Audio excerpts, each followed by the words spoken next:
Welcome to the May 2021 Community IT Innovators webinar. Thanks for joining us today for today's webinar on cybersecurity, balancing best practices, budget, and team productivity. Today we're going to be talking about a lot of the factors that go into making good cybersecurity decisions and addressing many of the challenges that nonprofit organizations face when looking to implement a robust cybersecurity posture. My name is Johan Hammerstrom. I'm the CEO of Community IT. I'll be a guest panelist today, and I'm also the moderator for our webinar series. The slides and recording for today's webinar will be available on our website and our YouTube channel later this week. If you're watching on YouTube, please consider subscribing to our channel so that you can receive automatic updates when we post new webinar recordings. We also invite attendees to use the chat feature to ask questions throughout the webinar today, and we'll do our best to respond. Now, before we begin, I'd like to tell you a little bit more about our company. Community IT is a 100% employee-owned company. Our team of 37 staff is dedicated to helping nonprofit organizations advance their missions through the effective use of technology. We're technology experts, and we have been consistently named a top 501 managed services provider by Channel Futures, and it's an honor that we received again in 2020. I'd also like to start by welcoming our guest, Peter Mirus. Peter, if you don't mind introducing yourself, and then you can tell us a little bit more about Build Consulting. Sure. Hi, everyone. My name is Peter Mirus. I'm a founding partner at Build Consulting. Build was founded back in 2005 to address the challenge that more than 50% of nonprofit technology projects fail. And we primarily focus on business systems, whereas Community IT focuses more on the IT side. We're helping you with your broader information strategy, helping you select and implement and assess your needs for ERP, CRM, those different kinds of systems. Like Community IT, we work exclusively with nonprofit organizations, and we work collaboratively with our clients to make sure that they are the arbiters of their future, and they're empowered to make informed choices on their own behalf. I've been working in the technology sector for the past 20 plus years, exclusively with nonprofits for the last 8 years or so. And I mostly serve as a long-term information strategist, helping people create their technology roadmaps, and also as a part-time CIO for a wide range of organizations. Great, thank you, Peter, and welcome. It's a pleasure and honor to have you join us today on this webinar. I'd also like to introduce or ask if Matt could introduce himself. Sure, thanks. It's great to be joining this webinar. Talked last month about our cybersecurity roadmap, and glad to have this opportunity to get Peter's perspective as kind of a CIO resource to talk about putting these things into practice. So I am the Chief Technology Officer at Community IT, and I've been with the organization for just over, well, I started as an intern and about 21 years ago. So my thoughts today were kind of going back to all those interns who are kind of getting ready to start their own journey and kind of see where it takes them. So it's been great to be a part of the team at Community IT. I'm really grateful for this opportunity to talk today. Great, welcome back, Matt, to the webinar. It's good to see you. And I'll just quickly introduce myself as a panelist today. My name is Johan Hammerstrom. I'm the CEO at Community IT. I've been with Community IT for just over 21 years. I started off as a technician and have been involved in helping a large number of nonprofits plan and implement technology solutions over the years. And we've found that security has become a really essential part of any and every IT discussion. And so we've really been focusing on that in our webinar series lately, and we're really happy to have this conversation today with Peter to talk more about security. So in terms of what we're going to be discussing today, we're going to start with just a basic introduction. The world of cybersecurity is changing rapidly. It's changing, I would say, on a monthly, if not weekly basis. And so it's always good. We always find it valuable to level set at the beginning of these presentations, just to kind of provide an update on the latest goings on, if you will, with cybersecurity. We'll talk a little bit more about the threat landscape as we see it right now, and then translate that into the types of risks that you might be facing as a nonprofit organization. What are your specific risks? We're going to talk about that, and that'll lead into a longer discussion that we're going to have today around how to prioritize cybersecurity. We understand that nonprofits have a lot of constraints. They also have a lot of challenges, a lot of things that they need to prioritize. How do you fit cybersecurity into all of those other things that you have as an organization that you have to work with? That's going to be the main focus of our conversation today. So Matt, if you could start by telling us a little bit about what's going on with cybersecurity right now. Yeah, I mean, it's a constantly changing and dynamic environment. I think the big takeaway, and I think that many organizations are realizing is I think just how financially motivated these attackers are. The graphic that you see is from the FBI. It's their Internet Complaint Center. So they're the investigative branch that is responsible for following up on cyber crime. And so, as we've had, kind of yet another recent example of cybercrime with the pipeline shut down as a result of ransomware, we really can see the financial impact that these attacks can have and how much it's increased over time. So back in 2016, we can see that there were about $1.5 billion in damages reported to the FBI, and that's real. I mean, that's real money. Just last year in 2020, that number is all the way up to over 4 billion, and the number keeps continuing to grow. So we can really see that these attacks from cyber criminals, and I think that term is apt. It's a criminal activity engaged in stealing data that they kind of pivot and then turn often into kind of financial extortion. So the number, the frequency, and the sophistication of these attacks is increasing over time, and it's not something that we see relenting anytime soon. If we look at, I think the next slide here, in terms of how nonprofits specifically are equipped to handle this, I think this is an area where many organizations still have a long way to go. So this is from a survey that N10 did with Microsoft. 60% of organizations didn't have processes in place to figure out how they would, identify and manage risk. 74% of organizations hadn't implemented multi-factor authentication. 46%, saying they're using insecure Bluetooth, and 92% of organizations are saying, hey, our staff can access our organizational data systems from personal devices.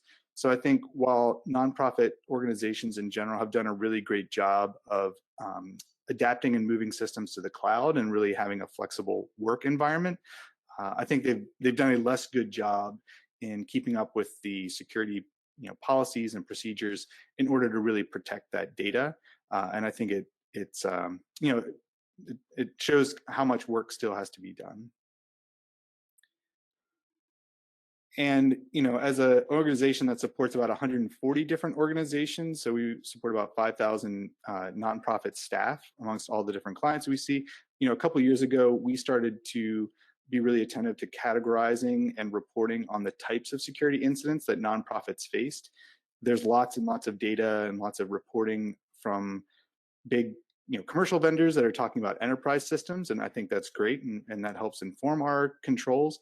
But we also wanted to know what was specifically targeting nonprofit organizations, and so we can make sure that we had the appropriate set of controls in place, because we know that with this quest for prioritization, the answer is we can't do it all.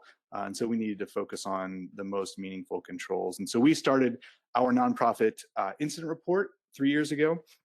So now with 3 years of data, we can really see some trends and some prioritization. And so this comes from our incident report, which you can download from our website. But we can really see the amount and kind of sheer volume of email-based attacks, both spam and spear phishing or business email compromise, along with a pretty significant increase in account compromises. That's due largely to organizations not implementing that multi-factor authentication. So again, we see it, our service desk sees it in terms of responding to a lot of these incidents, and that helps to inform our our approach to the controls that we recommend. So that leads us into a question of your risk profile. It's sometimes when you see these numbers, billions of dollars and tens, hundreds of thousands of incidents, and you hear about a lot of the high-profile hacking that's happening with large companies like the Pipeline. I think a lot of nonprofit organizations, it almost lulls you into a false sense of security, thinking, well, we're not running an oil pipeline, we don't have billions of dollars, we're not at risk of that kind of threat. And while that may be true, I think it's important for nonprofit organizations to consider who their adversaries might be. And I think we all have adversaries, whether we want to accept it or not. And it's important to understand who those adversaries are. So for some, I think the most general adversary is the cyber criminal. And there's a lot of money to be made in, what might even be called petty cybercrime, the wire fraud schemes that have been pretty common over the last few years, phishing attempts to get credentials. Those are things that they're not generating billion-dollar payouts for the cyber criminals, but they can be lucrative. There's a reason that those confidence schemes are still happening, because they are paying off eventually. So I think at the very least, all organizations have petty cybercrime as an adversary. And then organizations may have other adversaries depending on the type of work that they're doing. So if it's an organization that's doing international policy work or national security work, almost certainly that organization is being targeted by nation state actors. If it's an organization that's involved in controversial social justice issues, it's possible that that organization has adversaries that are opposed to their position on the issue, that would be, trying to attack them in various ways. So that's a good place to start. If you're thinking about the cybersecurity threat landscape, if you will, for your specific organization, I would start by thinking about who your adversaries might be, who might be opposed to the work that you're doing, or what sort of, everyday criminals might be interested in, taking advantage of your organization and potential gaps in your security posture. So start by understanding who your adversary is, and then assume the worst. Don't assume that you're a small network. The fact of the matter is, the nature of the tools that cyber criminals and adversaries are using allows them to target millions of people at once. And so you're not going to be able to hide through anonymity or through small size. If you have a presence on the internet, if you have email, chances are you're going to be targeted. So start by assuming that your adversaries are coming after you and they're going to attack your organization. And then work to understand what the impact of those attacks would be. If you fell prey to a fraud scam, and someone in your accounting department wired money to a cyber criminal, what would be the impact of that on your organization? If your data was breached, or if you're storing your data, maybe with a third-party solution and it gets breached, what's going to be the impact of that? Is your organization subject to compliance requirements? Are you subject to HIPAA? Are you subject to PCI? What would be the impact of suffering one of those cybersecurity incidents? So just kind of mapping out the risk profile. It sounds like a big fancy thing, and it can be. It can be very sophisticated, and you can go into great detail mapping it out. But you can also make a lot of progress in just answering these 3 questions to your specific organization. And that can be a good start to thinking about how to address those cybersecurity incidents. And that can lead you into a consideration of standards and standards that you want to adopt. So as Johan mentioned, I think there are, from our perspective, there's a certain set of basic minimum standards that every organization should have in place. This was the topic of last month's webinar, so I won't, kind of go down and detail this individually.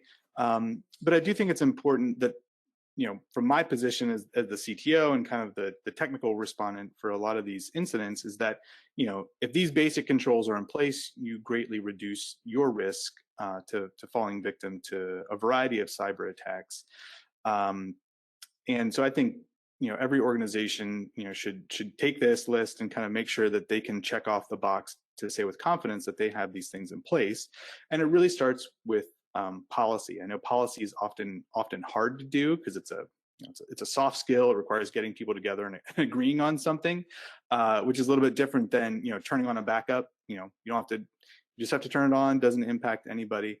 But starting with policy is a really great way to make sure that the decisions that your organization is making is in align with the requirements that you may have, your organizational culture, to make sure that it just fits. So, starting off with policy is absolutely critical. And I would say, that's an IT acceptable use policy. Maybe it's a data privacy policy. Maybe you also need an incident response policy. There's a lot of things that could go into that, but start small. And then basics, one of the things that we do for all of our clients is make sure that software is up to date. It may sound simple, but that's a key element of making sure that systems are up to date and protected from known threats, making sure antivirus is installed. And then the big one I mentioned earlier is multi-factor authentication. I think every organization needs to make sure that that's in place. Of the account compromises that we observed, for our own clients last year, 97% of them did not have multi-factor authentication enabled. So we can really see really clearly from our data that if you have multi-factor authentication, you're much more protected than if you don't. And then kind of wrapping up, as I said, backups, some of these controls are easy to implement in the background. They're technology solutions. They're very transparent to end users, but having them in place means that you can recover if you have a ransomware attack, or you can, in the case of spam filtering, you can prevent that malicious email from even getting into your user's inbox. So, and then finally, what we really found is that having an equipped and trained staff is one of your greatest resources. So there's lots of great technology tools. We can put all kinds of fancy, sophisticated software on your computers, but if people are not in the habit of clicking on everything that comes to their inbox, then that's the best control that you can have. So I think there's a certain set of minimum standards that I would expect every organization to have. And I think part of our conversation is, how do you prioritize maybe the things that are much bigger impact, that require more decision makers or require prioritization because they are expensive or have some other impact to business systems. So yeah, I'd be curious, in the chat, if you have other controls that you've implemented, or would have some feedback in terms of this list. What are we missing from the list of foundational controls as well? And of course, getting these things implemented is often the larger challenge. Do you want to say a little bit more about that, Peter, with regards to some of the challenges? we left the challenging topic for you. Oh, we know what to do. We just don't know how to get it done. But if you could, give us some tips on that, it would be great. Well, because you mentioned change, I will just say it's not necessarily relevant to what's on screen here, but we at Build, we say that every technology change effort is also an organizational change effort. There was this Jack Handy quote: "I went to a fight last night and a hockey game broke out," a number of years ago, and it's similar to that, and that you can't have a technology change project that's not also an organizational change project. So change management is a big part of getting people to change their behavior, and that's often needed for implementing many of these different security measures. I did want to talk a little bit today about sort of the executive director's view of their organizational landscape when it comes to thinking about strategic initiatives relative to security, organizational strategic initiatives relative to security initiatives. An executive director is looking at, or any other senior level executive is looking at, the broad landscape of things that are competing for their attention and competing for the organization's time and resources. So, for example, over the course of the last year, executive directors and other leaders have been really focused on the shifting physical landscape of their work environments, sometimes closing down physical offices, definitely in most cases moving people to remote work and having to attend to that. Also, many have started up diversity, equity, and inclusion initiatives inside of their organizations. There's been a real strong focus on revenue generation, as some organizations have felt the pinch of the economic woes. And there's just a host of other strategic initiatives that are both operational, such as those that I've mentioned, and then are very mission oriented. And so when you're thinking about competing for time and dollars, you know, that what you're most often going to want to do as an organization, and your inclination should be towards prioritizing funds towards the execution of programs that serve your mission. And also, it's easier to get funders to fund those programs than it is for them to fund core or general operations a lot of the time. So when you're a senior level decision maker inside of an organization and you're thinking about security, you're thinking about time and money invested in security versus revenue generation, and time and money invested in security versus investing that in program direct costs. So there's a lot of competing objectives. Sometimes we call them competing initiatives inside of an organization. And so if you're an executive director and you're thinking about something like adding an additional layer of phishing attack protection to email on top of the spam filtering that you already have, you're thinking about the per user cost of that and any change that might be necessary to get that implemented across the staff, then you're also thinking about that in terms of time and attention relative to these many other initiatives. So a lot of the times at clients, I get asked the question, well, how should we be balancing this next security priority relative to all of these other things that we have going on? And so I often try to reframe cybersecurity practices in terms of benefits that come along with their implementation, so that there's a more, I would say, almost tangible business benefit to the organization. So for example, if you're at risk from having outdated machines in your organization, or you have a lot of different machines and devices that you need to manage that's increasing the complexity of your security management landscape, there could also be a great business benefit to be achieved by updating those systems from a productivity and mission effectiveness standpoint. You know, obviously it serves a cybersecurity benefit, but it also serves a practical benefit. And this is particularly true in organizations that have underperforming systems doing things like media asset or video processing or data management for large scale data sets and things like that. There can be really a lot of workarounds and problems that need to be created from not having the right hardware resources in place.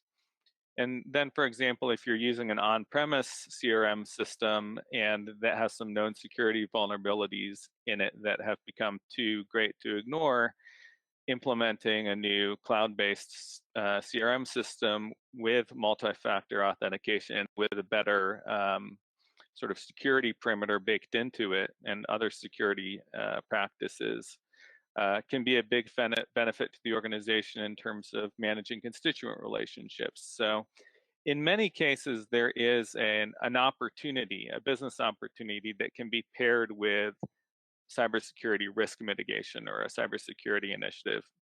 And that does help to position those initiatives better and more compellingly against other potential strategic initiatives, whether they be program related or operational in nature.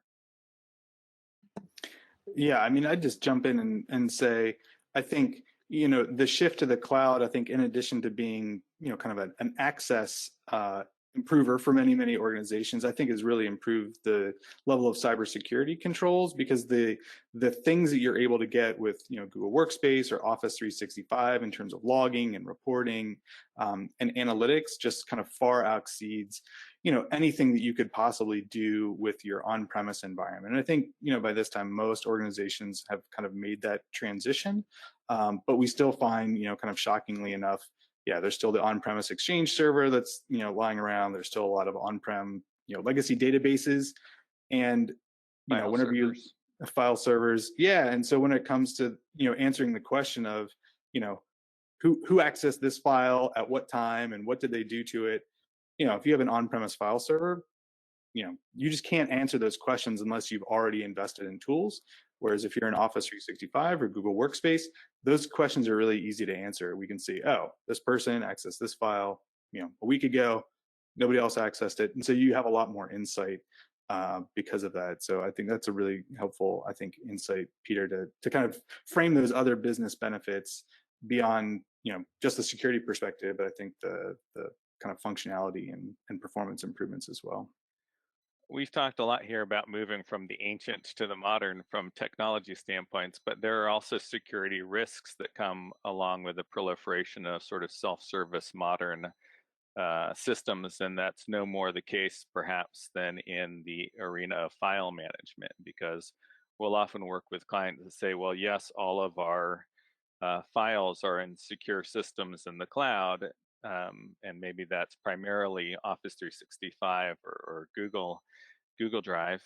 But then you come to find out after you do a survey that they also have files in Dropbox and Box, and maybe as many as 6 or 7 different file management systems, and then also in Slack, and also in all of these other places. And sometimes organizations really don't know or aren't aware of where their files are, and that creates a security risk in and of itself.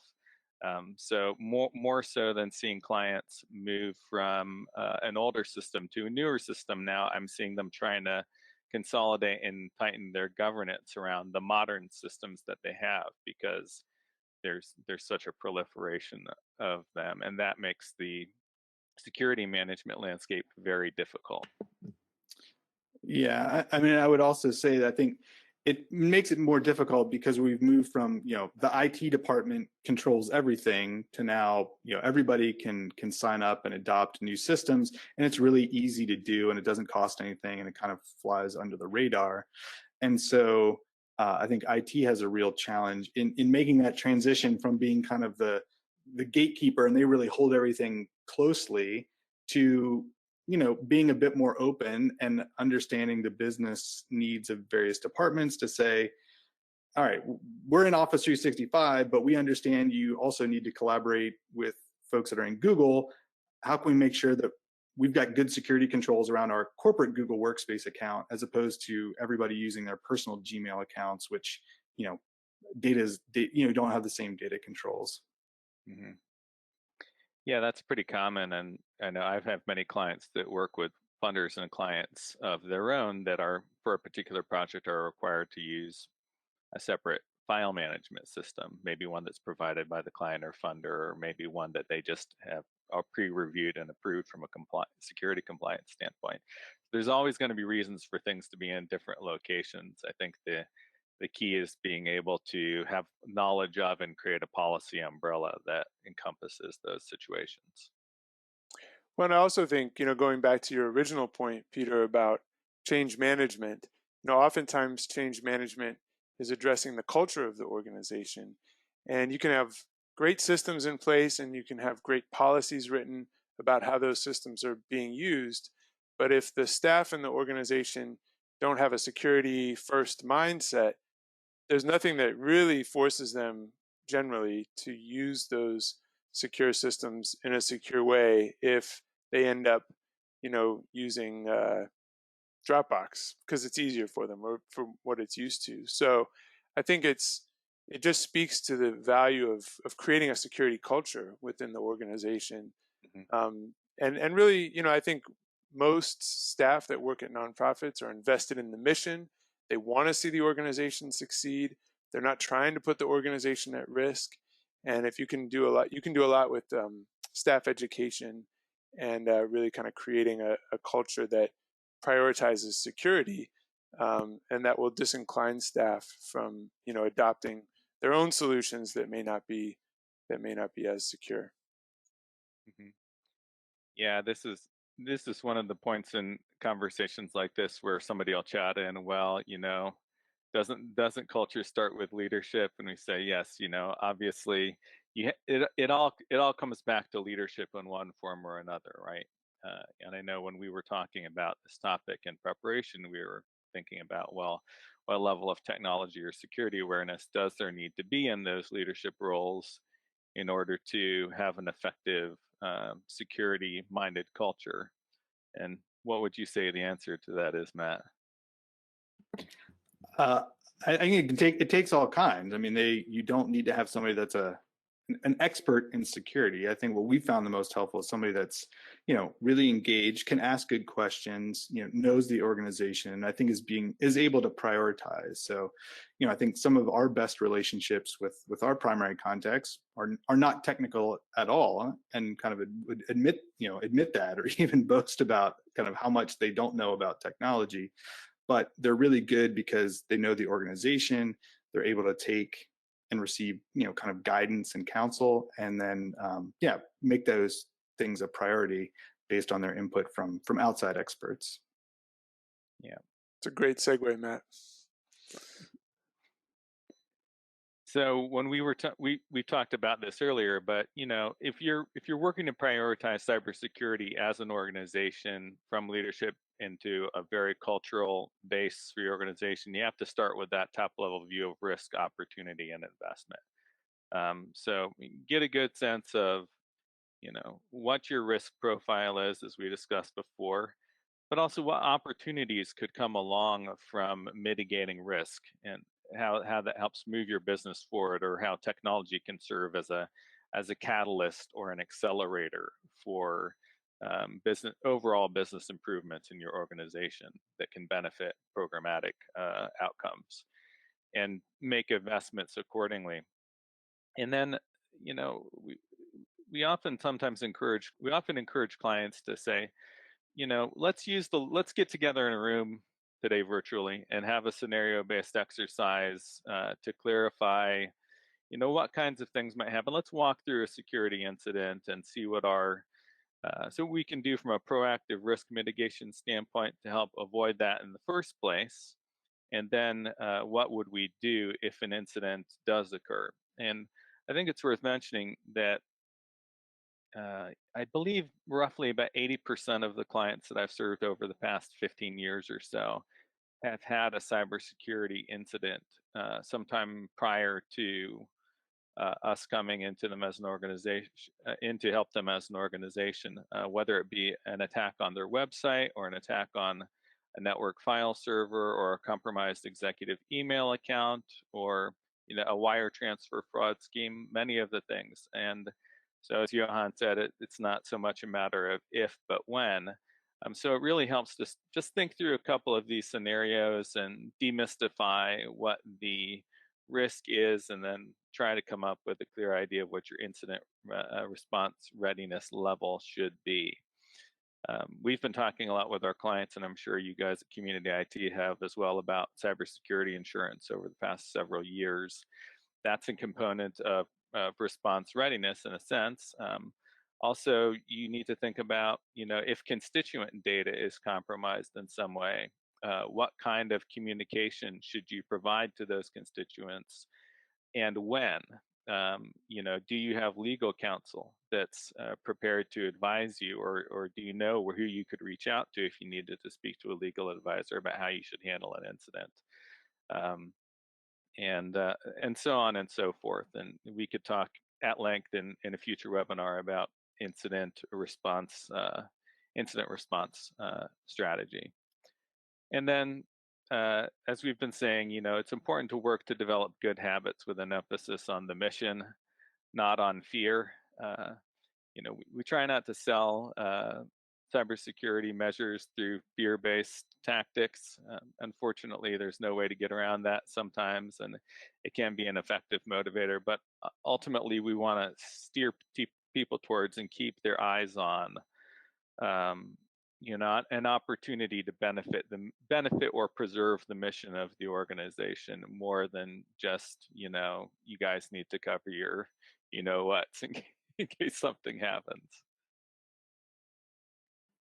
Yeah, I mean, I agree. I think the challenge is always, getting attention and kind of making it that priority. Because I know that, we've worked with organizations where, multi-factor authentication has kind of been on the list for a while, and we'll get to it, and we'll get to it, and we'll get to it.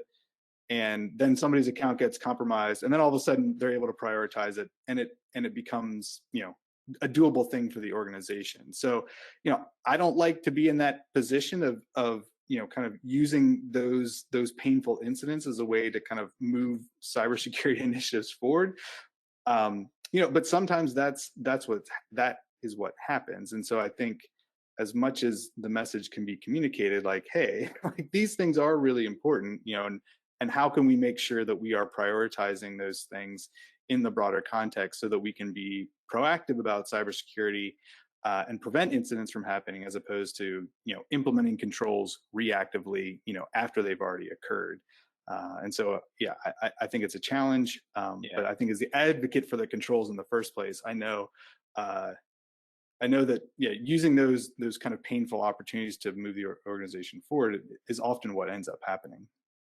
Yeah, and there are some arguments or incentives that sort of fit between the opportunity and the fear-based approach. So, for example, when I've had some clients in the past that are lagging behind in their security measures implementation, and maybe they have an executive director or some other senior executive that's approaching retirement, I can start talking to them about legacy and what kind of an organization they want to leave behind them to support the mission through the next generation of workers and the next group of people that are going to lead the organization forward into the future.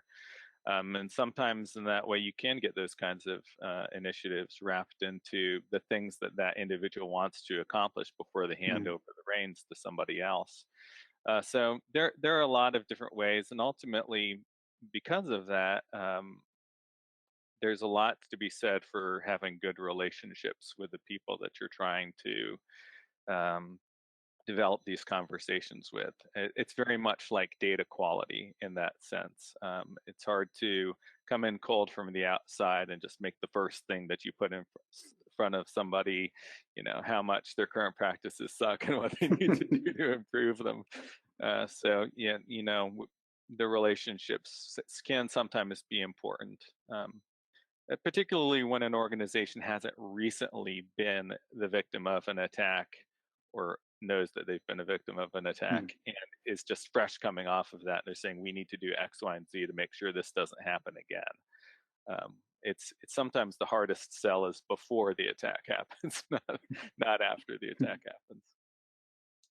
Yeah, and I agree. I'm not a fan at all of the fear-based approach. I think, fear as an emotion is something that, it's a fight or flight response. Evolutionarily, fear is something that gets us to react very quickly in moments of immediate danger. But we can't live in a state of fear over a long period of time. And so it's not a good emotion to try to leverage for, for creating momentum around an IT roadmap, because the fear is people can't live in a constant state of fear. The fear is going to go away. And if that's your only motivation, you're not going to have long-term sustained progress with regards to your cybersecurity posture. So going back to a more sort of rational approach where you're identifying the risk in a sort of logical and credible way, I've found to be more effective. One example, I was working with an organization that is in Office 365, and I was able to pull sign-in attempts. Office 365 has made a lot of progress in its security center, and you can actually get a lot of very useful and interesting reports.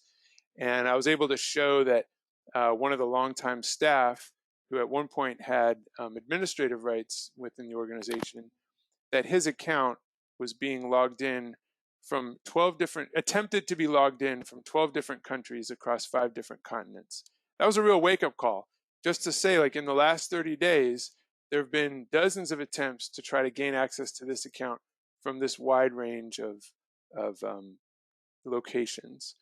And it wasn't fear. This person was not a traveler. And this person was not, going to all of these different locations and forgetting his password and trying to log in. That put it on the roadmap. But then, you have to understand that most nonprofit leaders, senior leaders especially, have a lot of priorities. They have a lot on their plate. And it's up to whoever's responsible for IT in the organization to keep coming back to, hey, we agreed to do this. This is important, right? We're all in agreement on that. What can we do this week to get us one step closer to making it happen? You can't expect the senior leadership to be driving it forward. But once you get the buy-in, you know, they'll be open to you driving that initiative forward.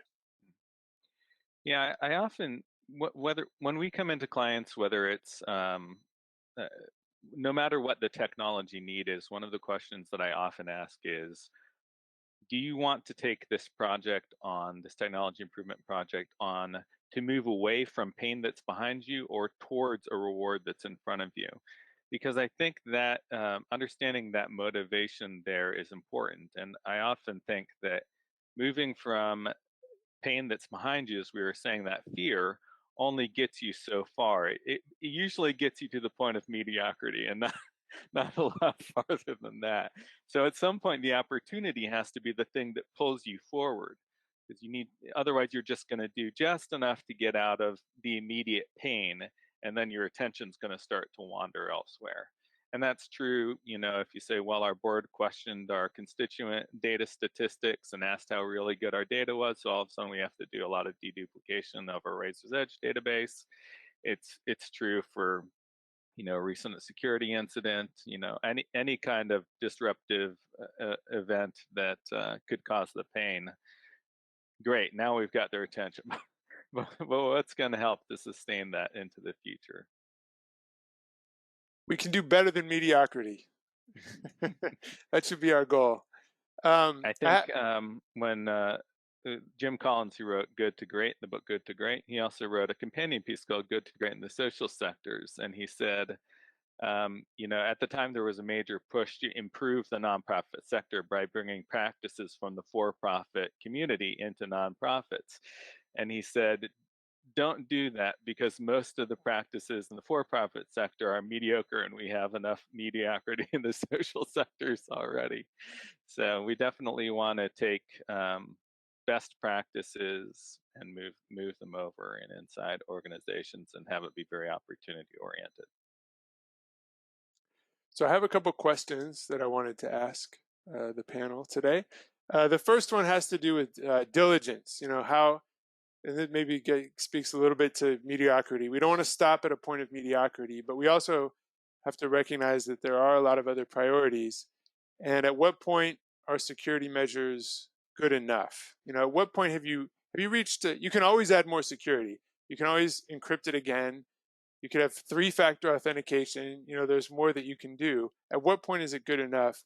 And when do you reach the point, do you think, when it's okay to start prioritizing other business priorities ahead of security layers, whether in terms of financial investment, time, you know, messaging to staff?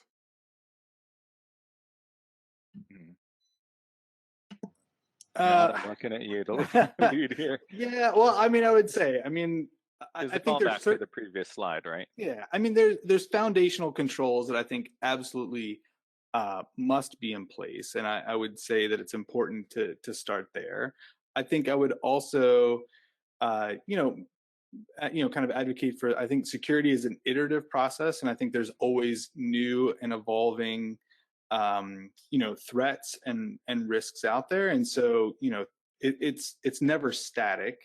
I think some of those changes are going to be, you know, in terms of how much is good enough is going to be driven perhaps by some external partners as well. I know that we're doing a lot of, you know, cyber liability insurance application support for our clients.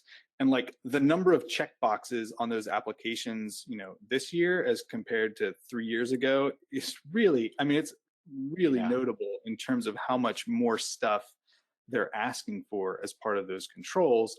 And so, you know, I think you're going to have to just kind of keep moving along. I think for the organizations that have been able to kind of make that shift, and I like your analogy, Peter, in terms of like moving away from pain to like moving towards like an incentive or an opportunity.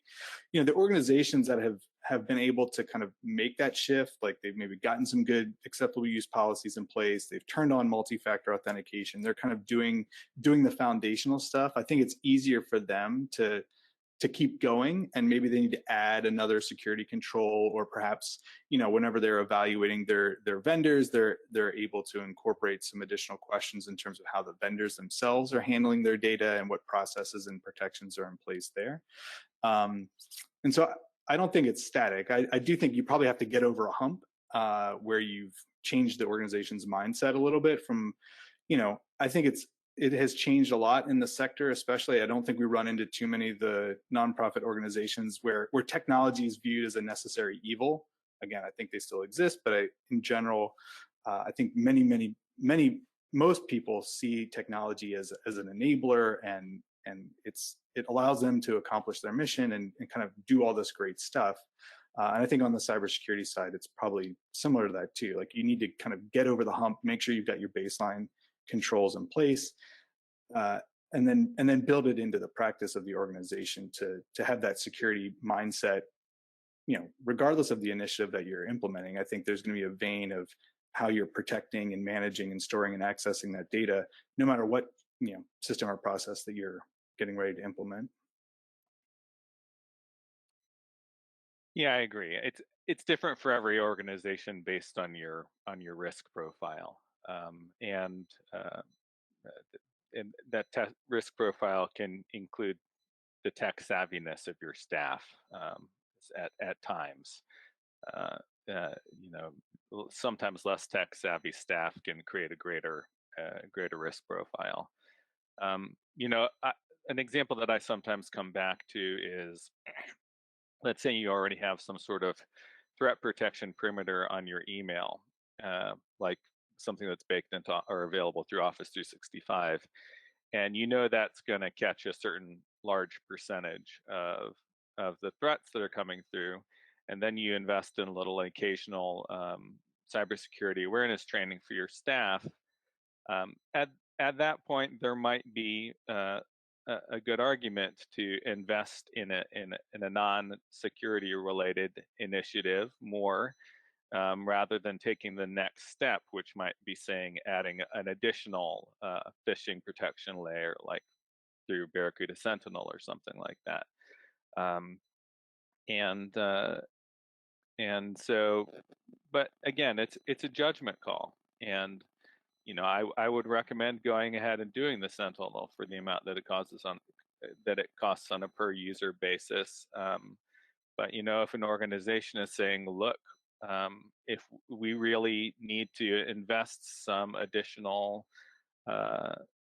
money in digital engagement, or else there's not going to be any money to spend on Barracuda Sentinel. So, and at that point, you have to say, okay, you know, I understand that we've laid down a basic layer of protection. We've done some awareness training. You know, before let's put that Barracuda Sentinel idea on hold for now, and maybe come back to it in 6 or 12 months after we've had an opportunity to bolster up this other area that's of great strategic importance.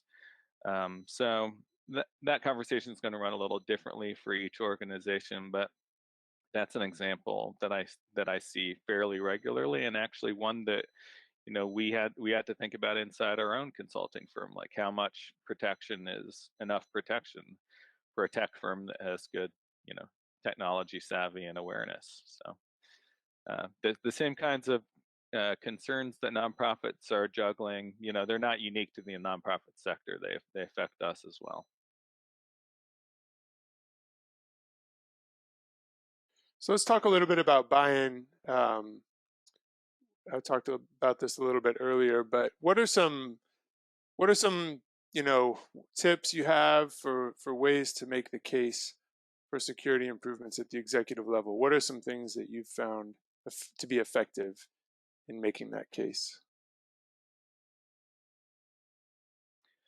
I think usually for us comes within the context of, well, first of all, you have to make sure that you are having a conversation at the executive level, because if you're not already having that dialogue in some way, it's hard to jump into it with security risk as your lead conversation point. But for us, we're often talking with clients about broader technology issues and are including security as an aspect of possible technology-related initiatives to be prioritized within a broader roadmap. And sometimes even something like an ERP or CRM replacement project is an opportunity to introduce new ideas about security, whether it be third-party data access or multi-factor authentication or single sign-on to make MFA a little bit lower friction for employees, or a variety of different things. But again, ultimately, it relies on being able to have access to have the conversation at that executive level, and then try to make a business case for the security improvement that introduces both risk and reward as possible, and also acknowledges that there are many other important initiatives inside of the organization that are going to vie for attention with this particular security improvement. One of the biggest challenges that I've seen in the past with inside IT at clients getting traction on security issues is, it's partly that no prophet is without honor except in his own country, right? So if you've been the one that's beating the drum for a long period of time, sometimes it's good to have a fresh voice. And I'm sure you guys see that as well with clients that you've been embedded with for a prolonged period of time. But it also is the case that sometimes internal IT will take a hard line and say, well, this needs to be the organization's #1 priority right now. And maybe sometimes, or even oftentimes, that will be true. But if it comes from an uncompromising lack of awareness of the other challenges and opportunities that the organization is facing, it can really fall on deaf ears. Because and this is no more to say that the whomever is working in the technology space inside of a nonprofit or as an outside consultant into a nonprofit needs to be able to think with the mind of the organization when they're thinking about security related initiatives. What are your thoughts, Matt? You're muted, I think.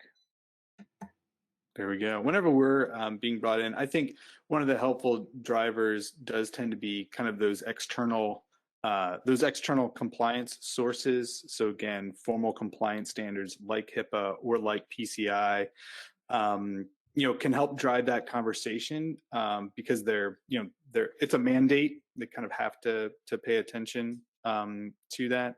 I think. As I mentioned, the cyber liability insurance, again, we're seeing many more organizations kind of take that up. And so there's additional controls listed there. I think we're also seeing the encroachment of finance audits into the realm of cybersecurity. And so now all of a sudden the finance audit includes, 10 questions about the cyber controls at an organization. And so that's been an avenue in terms of getting executive attention or executive buy-in in terms of having these initiatives come forward. I would say that in general, we've seen initiatives be successful both from, kind of bottom up, whenever in-house tech people say, hey, like we really need to do something about this and move it up the chain. And then we've also seen initiatives be successful as, kind of board mandates down into the organization. The board says, we need a cybersecurity assessment and we need to really improve this as a strategic initiative. And I think the common thread there is both like the executive layer level being engaged and kind of making it a priority because it's almost impossible to do without that. As the tech implementer, there's a couple things that we can do, kind of behind the scenes to make an organization more secure, but I think to really implement that full level of controls, it has to be a change management process. Like people have to know and acknowledge and participate in those changes, and tech can only do so much on its own. And so, that we often do end up implementing a lot of the technology controls first, because it's easier to pay $3 a month and like turn on a widget that makes things better than it is to schedule a training for multi-factor authentication or to schedule a security awareness training. But again, in all those cases, it's the executive needs to identify this as an initiative that's important for the organization and give it credence. I do think it's good to also come into the exec with that quick win, though, because sometimes the thing that can be done, the thing that can be done the most quickly with the least amount of pain, even if it may not contribute the biggest result, can be a catalyst for moving towards things that require a little bit more involvement.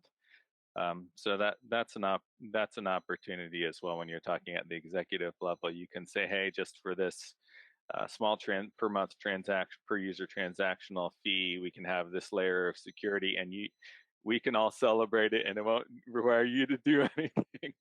So that speaks to our human nature, and also to the fact that not every security enhancement needs to be a huge lift. Yeah, go after that low-hanging fruit. We are running up against our time here. I think we've discussed this last question that I had, how we can help nonprofit leaders to understand the value of making and enforcing security policies. I don't know if there's any final thoughts either of you would like to add to this. There's a lot of resources in the Community IT website and the resources section that speak to this, I believe. And also there are some resources on the Build Consulting website, buildconsulting.com, in the blog about how leadership can engage in tech projects, and that would address both the previous slide and this one. So there's a lot of quick and easy resources there for you to access, and I highly encourage you to reference them. And some people have even been known to forward such articles to decision makers inside of their organization to let somebody else beat the drum for them and make the case when it's been a little bit difficult for them to do so from their position. Great. So quick wrap up. Matt, you want to send us on our way with a few action items that we can take moving forward? Sure. I always think it's good to have some specific takeaways from these kinds of sessions. So I think, things that I would advocate for would be review your existing controls. It's always good to know kind of what is already in place before you start to think about reinventing the wheel. I think understanding your risk profile is really important. An organization that provides, as a social service organization, that has lots and lots of staff, working on shifts, is going to have a very different risk profile than maybe an international policy think tank that works on kind of international trade issues. And so I think that would lead organizations down very different paths. So I think there's not a one size fits all solution, and these solutions could be uniquely tailored to your organization. And then finally, and this may be, I think this is something maybe is not just for the small organizations, but all up and down the line, but, incorporate that cybersecurity into the budget planning. I think there's been, Peter's made the comment, like, I don't necessarily think cybersecurity should be its own silo, kind of off to the side, but I think it should be incorporated as an element, across many different programs and initiatives, but it does need to be considered explicitly. So, and then the bonus one would be look at that control from earlier in the list, make sure you've got those basic cybersecurity controls in place at your own organization. Again, I'll use it as an opportunity to say, multi-factor authentication is the number one thing we're advocating for right now. Great, thank you. Before we let you go, we just wanted to announce next month's webinar. This month we were a little bit late. We were the fourth Wednesday in the month, so the next one's going to be up before you know it. It's going to be June 16th, just a few weeks from now, and we're going to be talking about Microsoft Business Voice. Is there anything Microsoft can't do, won't try to take on?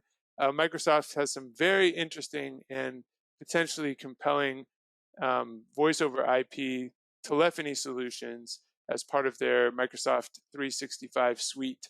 It integrates into Teams, very interesting stuff. Matt's going to be back again next month. He's going to be interviewed about his experiences with that. So if you have any interest at all in simplifying your telephony solutions, if you're interested in finding out more about what Microsoft is doing with telephony, we encourage you to come back next month. So I just want to close by thanking Matt and Peter for your time today. This was a really interesting discussion. And I have a feeling we'll be discussing cybersecurity again before too long. So you're not off the hook yet. Anyways, thank you both. Have a great afternoon. Great. Thank you, Johan. Thanks, Matt. Good to see you. Yeah, it's great talking. All right, bye. Bye.